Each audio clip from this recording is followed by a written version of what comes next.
Bonjour, alors ce jeudi 5 décembre 2013, je décidais de lancer mon site sur le périscolaire. Alors ça peut paraître anachronique, c'est un jour de conflit sur cette question. Mais bon, ce conflit prouve qu'il y a beaucoup d'attentes de la part des enseignants, que beaucoup sont exigeants sur ce qui va se faire pour les enfants. Et moi j'y mets beaucoup d'espoir. J'y mets beaucoup d'espoir parce que j'y vois deux choses importantes. La première, je crois sincèrement que ces 3 heures qui arrivent là dans la semaine de l'enfant, eh bien, vont apporter une véritable trouée dans leur ciel. Ça peut être une trouée. Je dis pas que ça le sera partout malheureusement, et c'est un petit peu les craintes qu'on a en ce début de temps de réforme.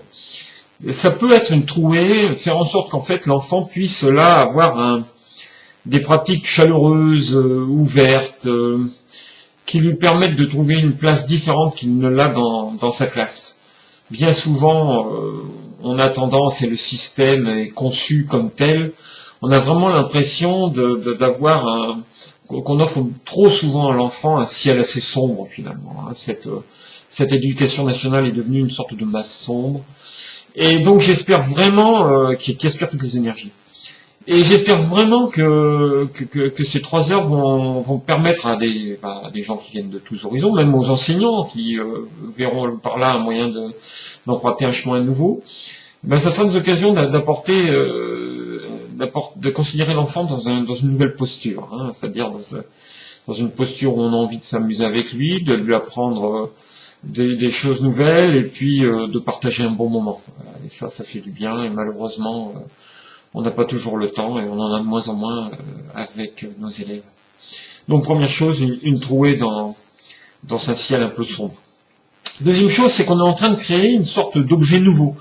Un objet qui va être pensé, je crois. Un objet qui va nous obliger à penser une question éducative. Qu'est-ce qu'on va faire de ces 3 heures? Et autour de la table, eh bien, on va associer parents, enseignants, municipalités.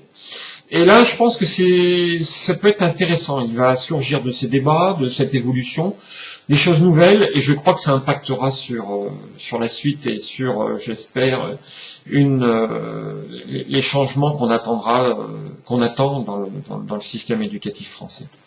Voilà, pour ces deux raisons, je pense que c'est une bonne chose.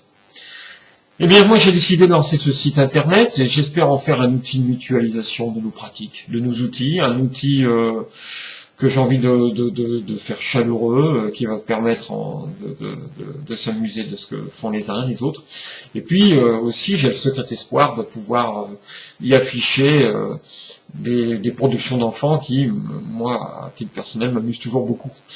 Et enfin, ça marquera cette démarche-là d'amuser un petit peu les uns et les autres avec ce que produisent les enfants. Ça correspond à cette pensée que j'ai toujours eue, que on n'a jamais considéré l'école comme un outil dispenseur d'énergie, en fait. Et ça, j'en suis intimement convaincu. On transformera l'école profondément lorsqu'on va s'appuyer sur ce facteur. L'école produit de l'énergie. Et malheureusement, je pense que ça fait des dizaines d'années qu'on pense qu'elle lui posait le couvercle sur la tête. Bon, et ben voilà, je vais peut-être parler un peu trop longtemps. Je nous souhaite un bel outil parce que j'ai vraiment envie de faire en sorte que ce site internet soit un outil qui appartienne à tous les gens qui ont envie de faire progresser l'éducation dans notre pays, d'apporter aux enfants des moments heureux, chaleureux dont ils pourront se souvenir. Voilà, et bien à très bientôt. Et puis je crois qu'on va poser ensemble le début d'une première pierre pour reconstruire un édifice nouveau. Voilà, à bientôt.